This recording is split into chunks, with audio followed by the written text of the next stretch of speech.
বললাম উনি প্রেসিডেন্ট হয়েছেন, আমরা মানে উনি বললেন যে আমি আবার কিসের প্রেসিডেন্ট হলাম।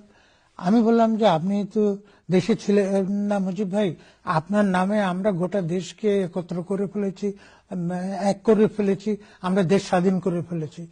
উনি তখন আমাকে জড়িয়ে ধরলেন, জড়িয়ে ধরে হু হু করে কাঁদতে শুরু করলেন। আমিও কাঁদছি প্রায় 20-25 মিনিট পর্যন্ত। উনি আমাকে জড়িয়ে আছেন, আমার এমনকি আমার নিঃশ্বাস নিতে কষ্ট হচ্ছে। আমার হাতে টেপ রেকর্ডার আমি অন করতে পারছি না, পুরোনো আমলের টেপ রেকর্ডার। ইতিমধ্যে আরো লোকজন এলেন, জাকারিয়া খান চৌধুরী এলেন, তারপরে প্রফেসর সুরাইয়া খানম এলেন, এসে ওনাকে পা ছুঁয়ে সালাম করলেন। তো উনি সকলকে কেমন আছিস কেমন আছিস, কিন্তু আমাকে যে ছেড়ে দিতে হবে ওনার ধারণা কুলোচ্ছে না, সেই সেন্স কাজ করছে না। তারপরে যাক আমরা ধীরে সুস্থে ওনার পাশে বসলাম, মানে গল্প গুজব করতে করতে আমি উনি বললেন যে মুক্তিযুদ্ধ হলো কিভাবে হলো। তারপরে আমি বললাম যে কিভাবে হলো, উনি জানতে চাইলেন কেমন ক্ষয়ক্ষতি হলো, আমি বললাম। তারপরে উনি বললেন যে তুই তো ভয়াবহ লোকজনের কথা বলছিস। উনি বললেন যে কত লোক মারা গেছে রে।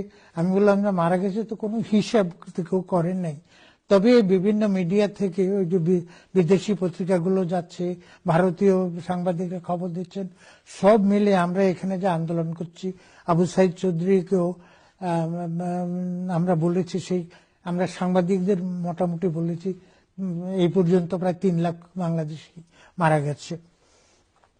যাই হোক, পরে উনি বলেছিলেন ইয়েকে, ডেভিড ফ্রস্টকে 3 মিলিয়ন।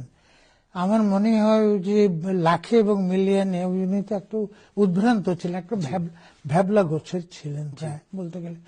কেন কোন দিকে তাকাচ্ছেন কি ভাবছেন বোঝা যাচ্ছিল না। তো উনি ওটা যে 3 মিলিয়ন বলে ফেলেছিলেন, এবং অনেক লোক এখনো সেজন্যই বলে 3 মিলিয়ন মানে 30 লাখ লোক মারা গেছে। আসলে সেটা মারা যায়নি, তখনকার পর্যন্ত যেসব হিসাব ছিল। আচ্ছা।